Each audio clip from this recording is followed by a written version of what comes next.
Well, what's up, Watermark youth parents? Listen, I've got a very important and special video for you. This video is just going to be talking about best practices on social media. See, I know that social media seems constantly changing and daunting. Like with every new update of an app, a new app that hits the marketplace, there's always seems to be something new that your students constantly want to be on, whether it's TikTok, Twitter, Instagram, Snapchat, or Facebook, any of these, the major 5 platforms. And then outside of that, there's plenty of others that I'm not going to mention in this video, but you can do research on.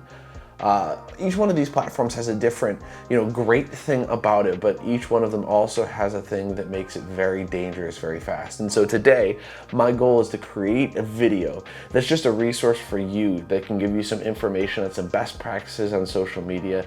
And hey, if it comes to it, ultimately, it's up to you and you as a parent to guide your student and lead your student, but also to decide what's good and not good for them. So by no means by me being on here and telling you, hey, do this, do that, this is how you kind of stay safe on social media, is that saying that you should have your student on social media if that's not what you desire. But I want to allow for a place where we can talk about how to stay safe and to create, environments on social media that will provide safety for your student, but also make sure that they continue to not engage and find and kind of surround themselves with content that's not really good for their development and ultimately probably adult content and dangerous content for them. So here's a couple of notes for you before we dive into the individual platforms. 1, social media can be an amazing tool. For me, I love connecting on Instagram with the coffee scene. See, I love coffee. I've got my coffee right here next to me. I love specialty coffee and roasters from all over the country. I have friends down in Texas, over in Oregon and Washington. I've got friends down in Florida, in New York, who are all coffee roasters and just love the production and the art of brewing coffee. And so it's great for me to connect with them on a platform like Instagram, but I know at the same time as it's a tool for me, that it can also use you as a tool, whether that's, putting out false information, or if that's continuing false narratives based on misinformation, or even if it's engaging with some groups and people on social media that aren't who they say they are. And so it's really important that in social media that you make sure that you use it as a tool and it doesn't use you. I think about this just as looking in social media. You actually look at, there's a University of Michigan article that I'll post in the comments below that actually talks about the idea that social media and the concept that we see nowadays, that swiping up the screen, that actually derived from slot machines. And so that concept of pulling down the lever and you getting the wheels beginning to spin and you see the things line up across the machine, it's very similar for social media. You swipe down and all of a sudden you find new content. All of a sudden, once you swipe down, you refresh your page and you've got a new feed for you to peruse. And so there's an addictive nature to that because it sends shots of dopamine. That's what we talk about when we see social media a lot. We talk about the idea of dopamine being released because you find satisfaction, find joy, find, excitement in it, and there's pleasure. You enjoy being on social media and you enjoy getting likes, you enjoy having new friends, you enjoy, your video blowing up on TikTok. And so that's awesome, but we want to make sure that we aren't being used by that tool. We aren't being used by social media to just get a dopamine addiction, to just kind of get into this routine of constantly being on it and feeding their bottom line because they sell ads to people who are addicted to social media. And so the idea that social media, it's now created and it's designed now to get your student and get us to stay on it for as long as possible, to engage with it as long as possible, to encounter as many ads as possible, to make their bottom line go up. And so ultimately for you, you want to make sure that you use social media as a tool and it doesn't use you. And so I'm not here to scare you today. I'm not here to make you feel afraid for social media. There's a lot of truths with social media that can be very dark, but ultimately my goal is to help equip you to guide your student in how to use social media in a very healthy way. Because I know that there are times where I'll jump into a new platform, like when I was stepped on staff here at Watermark, when I got onto TikTok, oh my gosh, I had so much to learn, and it took me forever to get to a point where I understood the app and how it worked. And so I want to make sure that you understand stuff like that, that you can have an easy resource where I'll talk it through and describe it to you so you have an idea of how your student will interact on different social media sites. But here's the truth. Social media, it's not going away anytime soon. It's not just going to disappear on us and leave us behind. Social media is here, and it's here to stay. And so for me, I look at the studies that are showing from generations like the early Gen Z and even millennials, where it shows that those times where they were held back from social media, where social media was kept from them as what was deemed safe, the challenge was they were never taught how to handle it and interact with it with a Christ-like mindset. They were never taught how to handle it and interact with it from a healthy frame of mind. And so I want to make sure that we're not just keeping our students away from the knowledge of social media, because what happens when they are free to make their own decisions, when they can choose whether or not to be on these apps and be a part of it, they need to know how to handle it and how to interact with them from that Christ-like mindset, and not, going into it and becoming a victim of social media and being a victim of algorithms, of different marketing, of all of these things. We want to make sure that they are well versed in how to use them, but also knowledgeable on how to protect themselves on social media. And so the key for us is not to demonize social media. It's not to make it the bad guy. It's to teach our students how to interact with those platforms from a Christian mindset. And so today we're probably going to dive into maybe the more familiar one for a lot of you. I'm posting this to our Facebook group, but that is Facebook. It's probably the one you're most familiar with. See, it was created as a way for college-age people to connect and interact with each other, and now it's open to the entire world. And so you got free profiles that allow the user to connect with their friends and family, to just kind of get into relationships with all of them.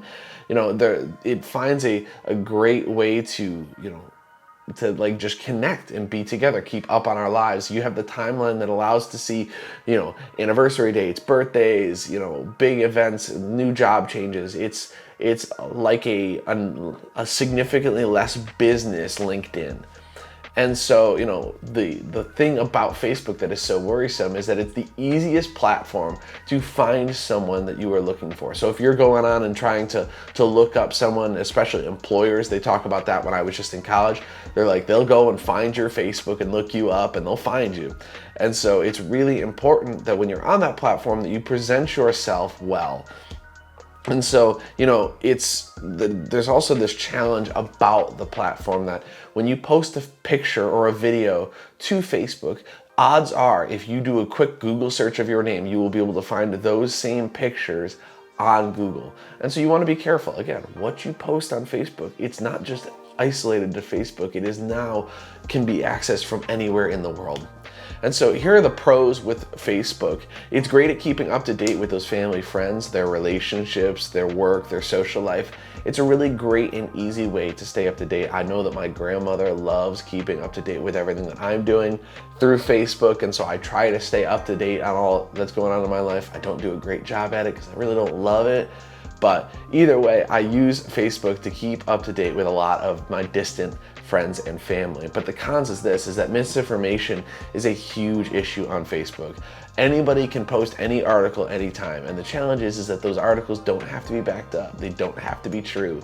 And so you want to make sure that when you teach your student to do their own research after they encounter something that sounds a little too good to be true, or maybe even it sounds like it's what they agree with, make sure that they continue to go and do research, whether it's biblical exegesis, which is just studying scripture and pulling out of it the message, or maybe it's just on politics or celebrities. There's been so many things that have gone out that have been just wrong information because people can just post whatever.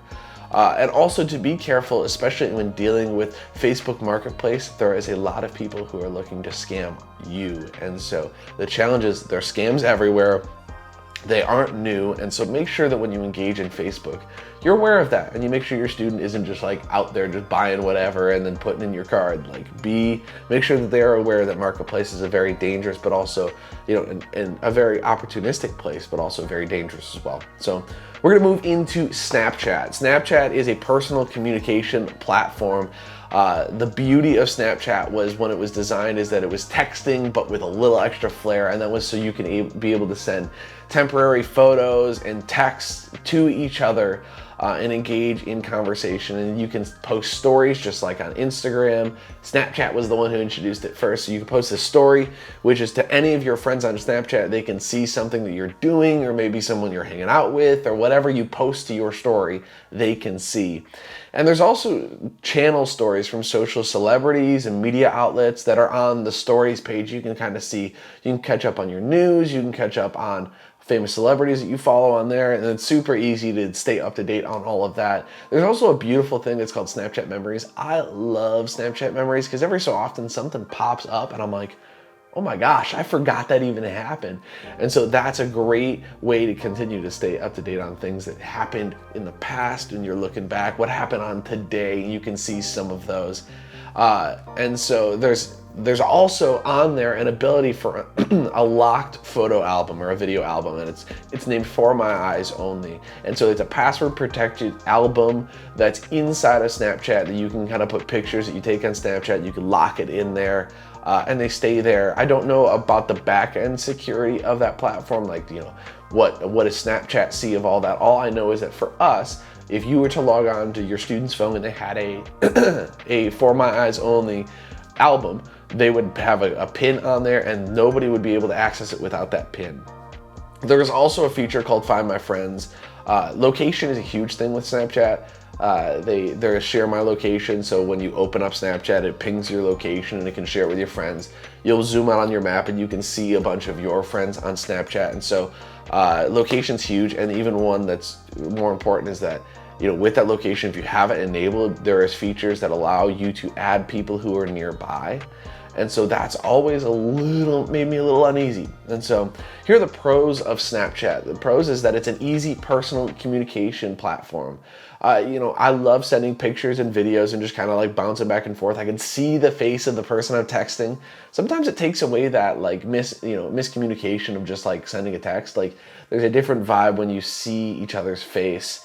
And I love the fact that it doesn't clog my storage with videos. Like the videos and photos are temporary. Like, you can save them, but if you wanted to, the minute they open them and they click out of it, it's gone forever. Somewhat. It's still out there in the cloud and the internet, but it's gone from your feed forever. There's a lot of cons with Snapchat. Snapchat is very dangerous. It's amazing, but it's definitely dangerous too. See, there is an ease for strangers to add your students with basic settings. When you open up Snapchat, you create an account. I just recently did one for our student leadership to have open conversation with them. But the challenge is that it's very easy to find yourself in a very deep hole. There's ease for strangers to add your students on Snapchat just through the basic settings. So like quick adds, friend to friends of friends that you can like go and find them. You can location based. So if they're like at school, like, friends at school can find them, but also people who are just outside the school can as well. And there's also a cultural trend to use the platform to send and receive explicit material. So due to the case of, of ease of hiding it. So you've got, these temporary photos and videos that you can send to each other. And obviously if you screenshot a video or a photo, it alerts the other person that you've done that. But still, the danger is that it is a very easy platform to do so. And so to send those pictures back and forward is something that's almost convenient and easy, and it's very easy to stay hidden. And so I have a couple of solutions for you with this app, just how you can make it a little bit more safe, and then also talk to your student about how they interact with the app.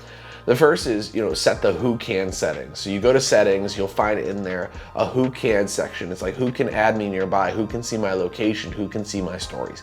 Make sure that that's set to friends only. That'll save you from a lot of drama and trouble when you have people all over the world who can just like pop in and see your child's story. That's huge. And so make sure you have that set to my friends only, especially location. I'd have it set to nobody. I live on ghost mode on both of my social media, both my Snapchat, accounts, and I don't want to deal with anybody knowing where I'm at.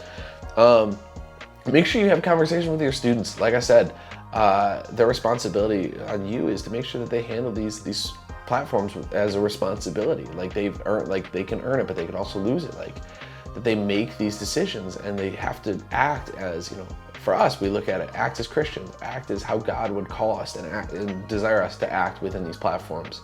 So making sure that they're wise about what they send to their friends, that they're not making those dumb decisions and sending pictures that they know they shouldn't be. And so make sure that you have those conversations, that talk to them about how they engage in the platform. Talk to them about what those lasting repercussions of dumb mistakes and dumb decisions make. Because that's huge.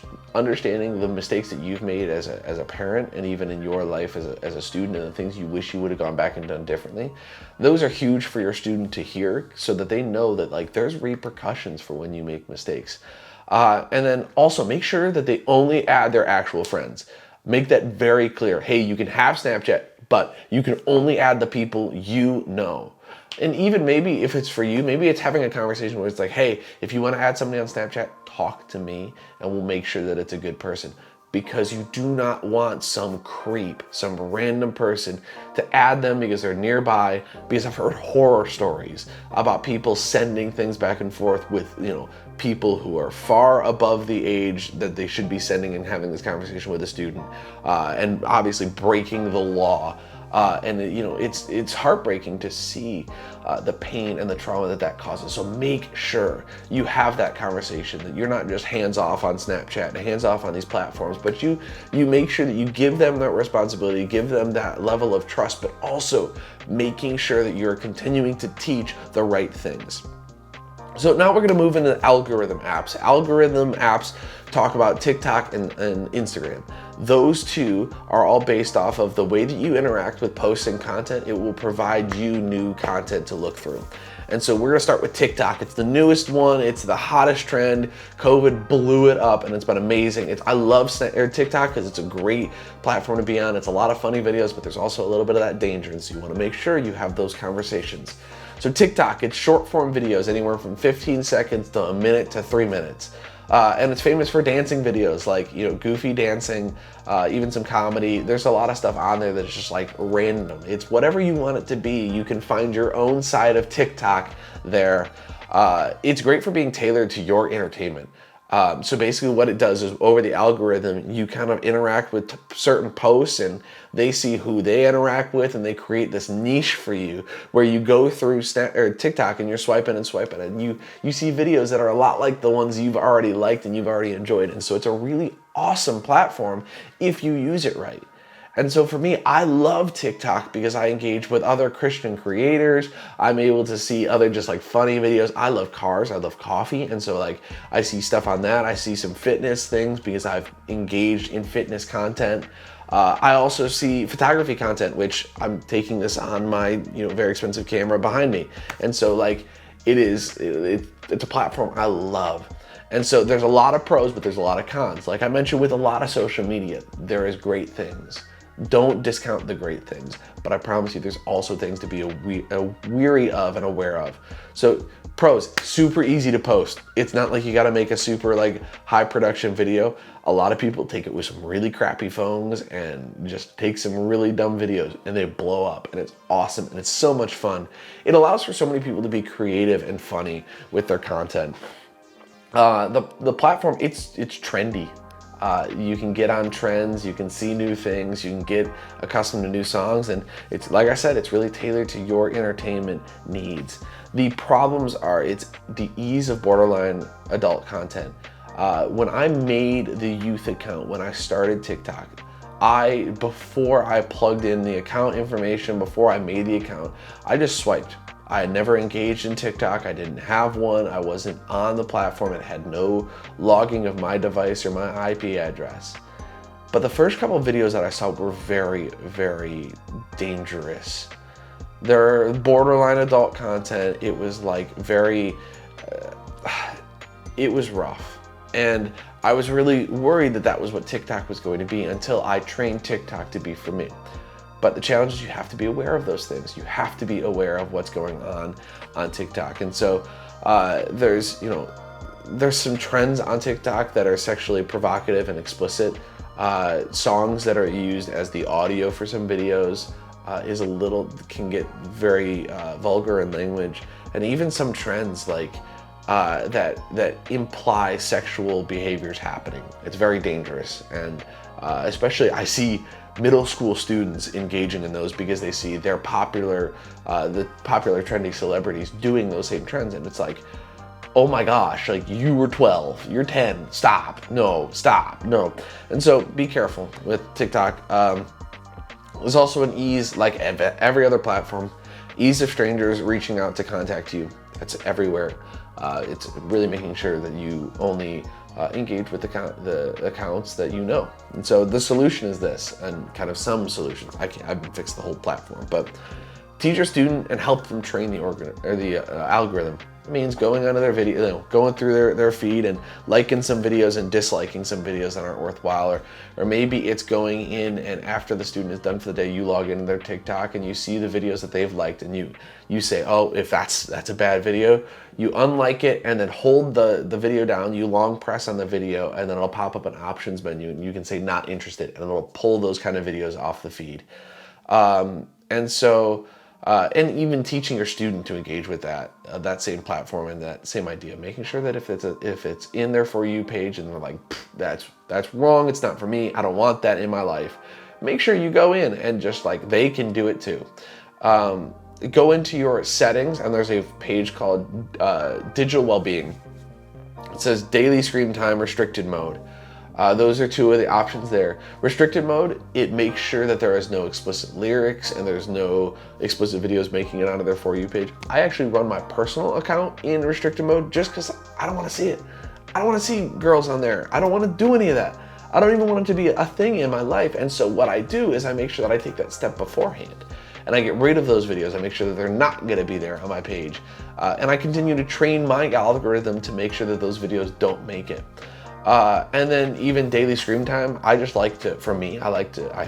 know my password, but I like to know that I've spent far too much time on TikTok, and it kind of lets me know, hey, but you've been on here for a while.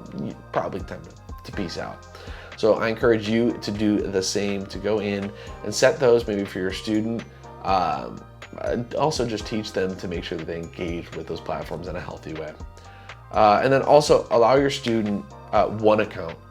The danger is I see a lot of students with like 5 or 6, like it's like Evan's main, Evan's private, Evan's hidden, Evan's spam. And like all of these accounts are great, except for with each one, there is a reason they exist. The hidden ones and the private ones tend to be more dangerous for our students because they feel more comfortable posting things that they know they probably shouldn't. Like if they can't post it to their main page and see you're following them, like it's probably dangerous that they're on that account. And so make sure they have one account. That's it. Keep them to one. It's safer that way. It's better that way.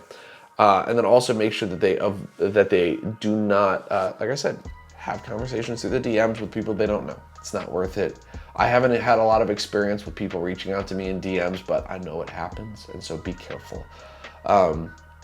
Lastly, Instagram. It's my favorite. I love Instagram. It's the most used platform in all the world. Photos, videos, reels. It takes from everything. Like it's taken from Snapchat, TikTok. It's taken from Twitter, and everything. Everything is all coming into Instagram, and I love that.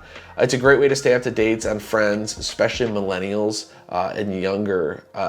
They tend to use that platform quite a lot. It's my personal favorite. Like I said, I love it, love it, love it. It's easy to use, super easy to get into and use. It's got good content filters for the most part. If you're not following them, you tend not to have any issue.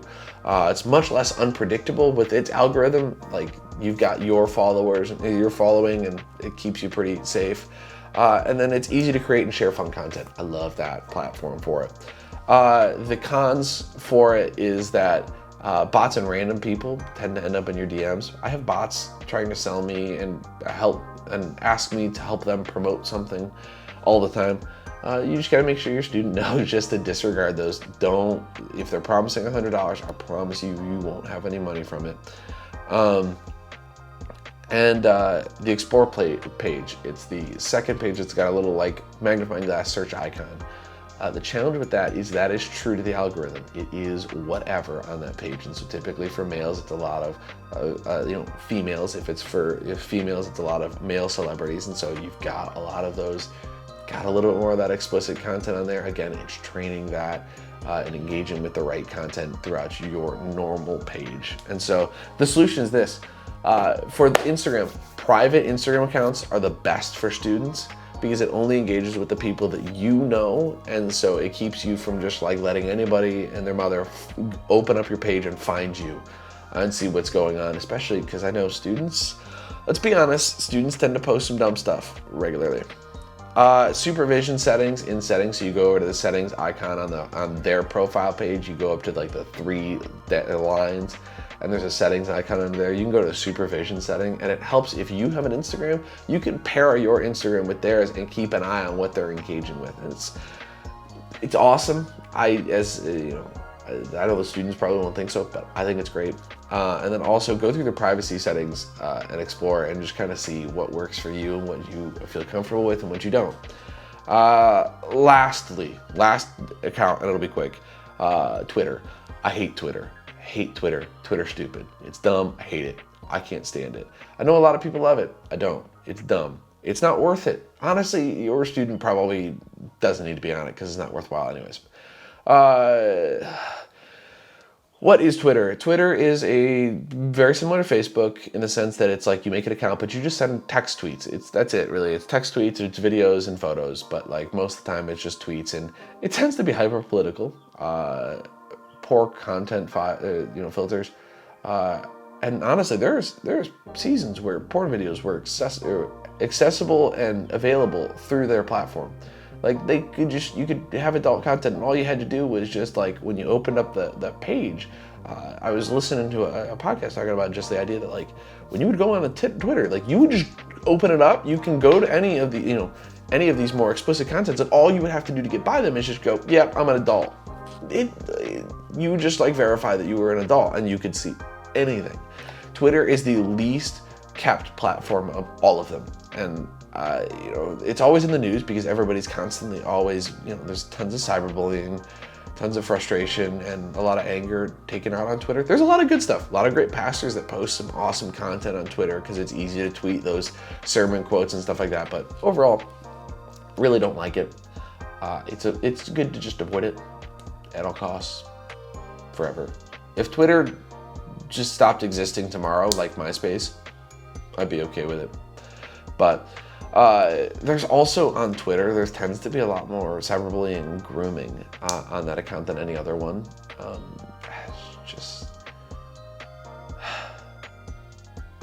Please, dear God, please, just stay off Twitter. It'll just be easiest. Honestly, Gen Z hasn't been all that down to Twitter, and I'm thankful. I hate it. I'm so glad I'm off of it. It's just not worthwhile.